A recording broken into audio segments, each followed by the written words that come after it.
Minsan nga, hindi na natin ginagalang si God eh. Kung minsan, mas magaling pa tayo kay God eh. Lord, tumahimik ka. Ako muna ngayon. Ako magtuturo ngayon. Mas alam ko to, Lord. Minsan ganun tayo mga tao, nakakalimutan natin, God is God. He is an awesome God. He is a mighty God. Hindi pa po natin naiintindihan kung sino tayo. Sabi ng Panginoon, alam niyo ba sa Israel, ang tapakalan ni Lord ay, yung umpisa, hindi nila binabagit pangalan niya eh. Ang pangalan niya ay YH, WH lang. Wala silang vowel. YH, WH. Kaya, ang ginawa ng mga Israelite, o ng mga Jew, nilagyan yata nila ng A. Yung Y, nilagyan ng A sa gitna, ng vowel. Wala ang vowel eh. Tapos yung sa W, nilagyan ng E. Kaya pag binasa mo yun, Yahweh. Yung iba naman, yung Y nilagyan ng E, yung H nilagyan ng O, yung W nilagyan ng A. Ang tawag doon, Yehovah. Dahil ginawa yung word na Jehovah. Because no word nag-express, ginagalang nila ng gusto yung name ni God, na hindi nila mabanggit-banggit yung kanyang pangalan. Kaya sabi nga natin, but how do we honor yung name ni God? Mahulog lang nga yung panyo, gagamitin pa yung pangalan ni Lord, pampulot eh. Ay, Diyos ko. Ay, Diyos ko, ganun. Grabe nun. Wala yung parang, He is worthy. His name is the name that's above every name. He is an awesome God. Alam niyo po, kung mayroong, okay na rin na kung hindi siya ginagalang ng taga-mundo, bagamat isang araw, ikagalang nila siya. Pero mas masakit pag yung mismo na niya hindi siya ginagalang. Kailangan po na igalang po natin siya. Bagamat ang buti-buti ng Diyos sa atin, i-honor natin siya to the highest. Hallowed be His name. Sambahin mo yung ngalan niya. I-honor na rin ng honor yung pangalan ng Panginoon. Ibigay mo rin yung galang sa Kanya na karapat-dapat sa Kanya. Hindi ko mo mabait, parang, Lord, di ba sabi mo, friend tayo, di ba? I am a friend of God. Kaya, po ka dyan, Lord, ha? Po ka dyan. Friend kita, body tayo, ha? O, tol! Pero I believe that's not the right word. That's not the right respect. Let's hallow His name. Igalang po natin. The more na nagiging malapit po ang Panginoon sa atin, lalo siyang iginagalang dahil sa pagtingin mo sa Kanya. Alam mo, kung may makikitahan niya ng paggalang sa Panginoon, tayo yun. Ginagalang ng Lord, pag sumasamba tayo kay Lord, alam mo kung bakit hindi ko ma-express yung pagsamba ko sa Kanya? Hindi ko ma-express. He's so much. Kaya pag wino-worship ko talaga si Lord, kung pwede, ay buksan mo lang ng konti. Kahit yung lyrics kasi nag-speak sa akin. Pag inaawit niyo kanina, I really sing in my heart. Wherever I am. The Word speaks. Grabe yung, sabi ko, Lord, hindi ko ma-explain ito, pero yung grabe yung love mo, natin yung galang po natin ng Panginoon. Kung mayroon po makikita ng paggalang kay God, tayo po yun. Kaya sabi ni Lord, Our Father, who art in hallowed be your name. Our Father nga pala is in heaven, amen? Hindi siya tagalupa. Hindi siya kapareho ng matatay dito. He is there. Kanina, kasama ko sa sasakyan. Ano ba yung highest? Ano ba mas mataas sa clouds? Atmosphere. Di ba? Mas mataas sa mundo, clouds. Mas mataas sa clouds, atmosphere. O mas mataas sa atmosphere, yung moon, yung stars, yung lahat-lahat na. Galaxy, sama mo na. Ano mas mataas doon? Yung third heavens. Ano mas mataas sa third heavens? The throne of God. Throne of God. At alam niyo, ito ng Panginoon. Siya ang nasa pinaka-itaas. The highest. The highest. At tagaroon yung tatay. Tagaroon yung ating Ama. Amen? He is on the highest of the highest of the highest. Kaya wala ka na mabanggit sa Kanya. Dahil andoon siya sa na-bibless tuloy akong i-share na. Pastor, pwede pa ba? Sige. Alam niyo po kasi, ang throne ni Lord, ang nandoon sa pinakatuktok, yung trono ni God. Yun ang pinakamataas sa lahat eh. Doon siya nakaupo eh. Yun ang pinakamataas. Wala na pong tataas pa doon dahil Iglesia. Lahat-lahat. Kaya lahat po nakatingala. Maniwala po kayo, lahat ng tao, ang honor na nakaganon lagi. Bakit? Because we are designed for that one. To honor the one of the highest.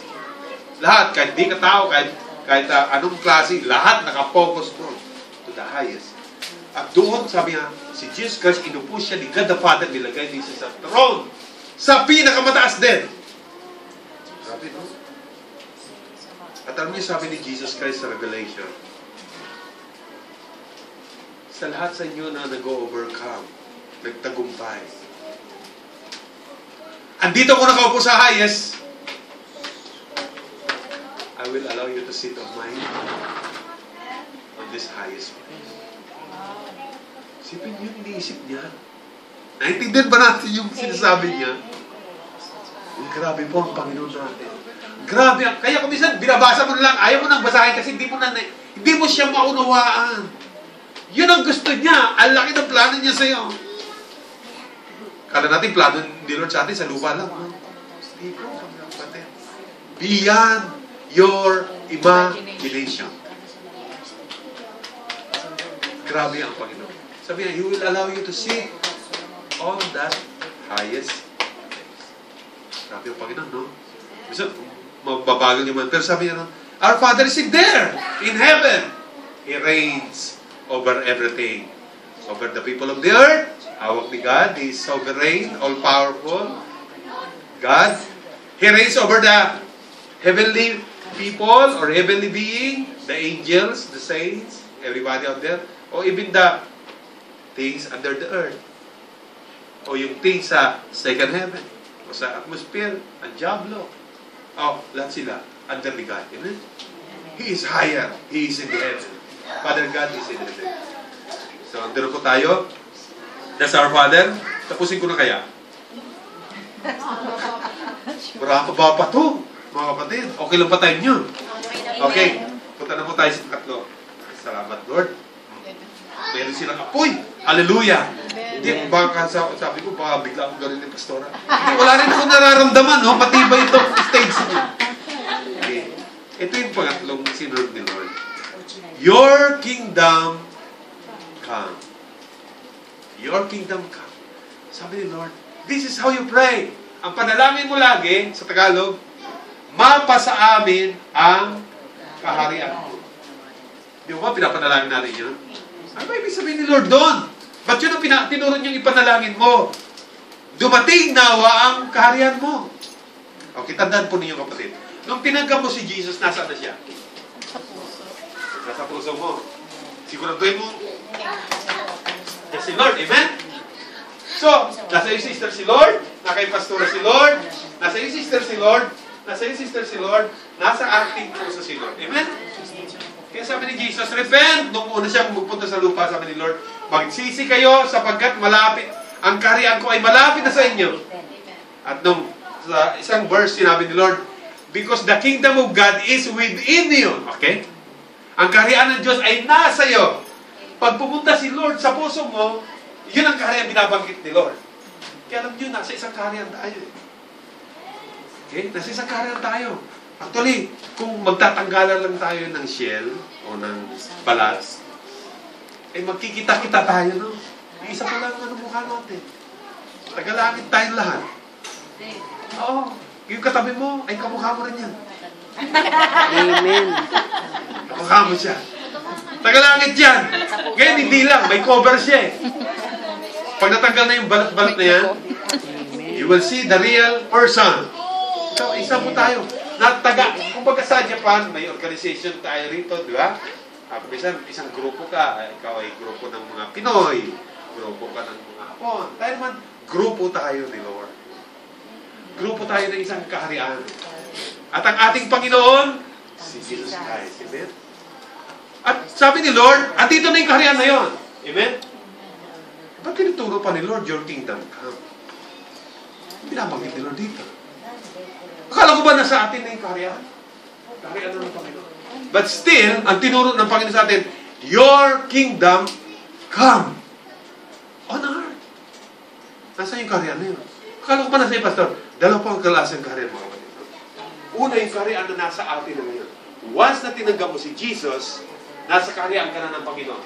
Diba? Sabi ng Bible, Revelation chapter 1, sabi niya doon, He made you to become a kingdom. Kingdom. Ginawa tayong kaharian ng Panginoon. Isang grupo ka na. Kaya sa ayon sa gusto, tagalangit ka na. Sabi ni Paul, di ba? Your citizenship is in... O, di taga saan ka? Anong address mo?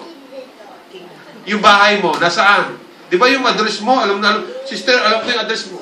Nasa J143 yung ano mo eh. J143 Avenue, yung address mo. Yung bahay mo. Di, John 14:3 sabi niya doon, you have a mansion in heaven. Sabi ni Lord. We have an address. Meron tayong bahay. Meron tayong lugar.